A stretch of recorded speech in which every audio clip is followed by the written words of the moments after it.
Minister for Information and Broadcasting Marriyum has called for creating an OIC working group to counter Islamophobia and misinformation.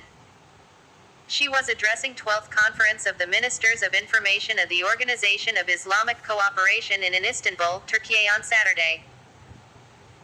The information minister proposed that a special OIC representative be appointed and a panel of experts be formed to give suggestions to the organization to deal with the incidents of Islamophobia and support the victims. Emphasizing on intensified efforts to tackle Islamophobia, the minister said the phenomenon is not abating as there has been a constant rise in mob lynching, pre-planned communal riots, and negative portrayal in electronic and social media in India. She said OIC, being a representative of the collective aspirations of the Muslim Ummah, must throw its full political and economic weight to protect the fundamental rights of Muslims and interests of Muslim minorities across the globe. Putting forth her recommendations, the minister said information colonialism has to be fought and a new independent information regime should be established. Marriyum said any internal trends within the Muslim states that feed misperceptions about Islam and the Muslim societies should be curtailed through better public participation, more inclusivity and focus on freedom of speech that is culturally sensitive and internationally projectable.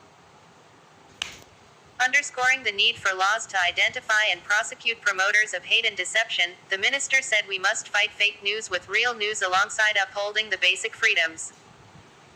She reiterated Pakistan's commitment to play a role in ensuring capacity building and sharing of best practices within OIC member states.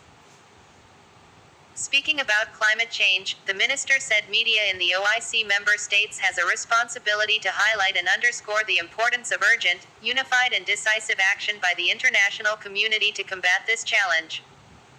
She said many OIC countries are facing climate injustice.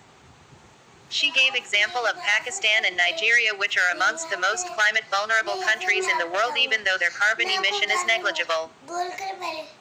Highlighting Pakistan's extensive operations for relief and rehabilitation in the flood-hit areas, Marriyum said climate-induced floods have resulted in losses estimated at $40 billion.